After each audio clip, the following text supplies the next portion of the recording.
এর মধ্য দিয়ে 5ই আগস্ট আমরা ফিরে পাই নতুন বাংলাদেশ।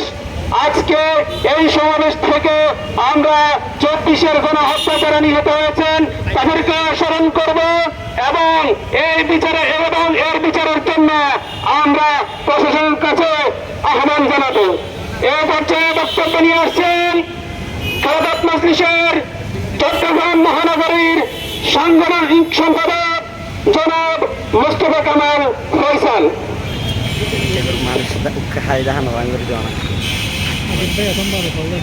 বীর চট্টলার তৌহিদি জনতা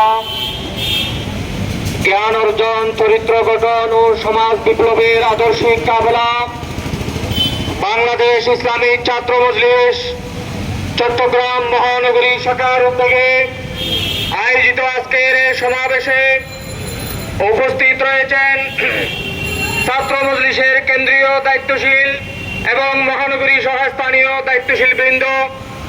প্রিয় ভাইরা আমার,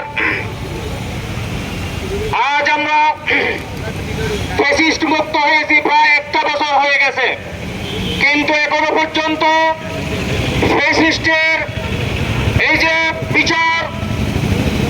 বিচার আমরা বাস্তব এখনো পর্যন্ত আমরা দেখতে পাচ্ছি না।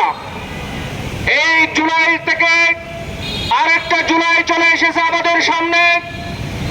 এই যে শহীদ আবু সাইদ যে শহীদ হয়েছে, এই শাহাদাতের যারা এই জমিনে এই ফ্যাসিস্ট বিরোধী আন্দোলনে সারা বাংলাদেশের ছাত্র সমাজ বুকের তাজা রক্ত দিয়ে এই ফ্যাসিস্ট মুক্ত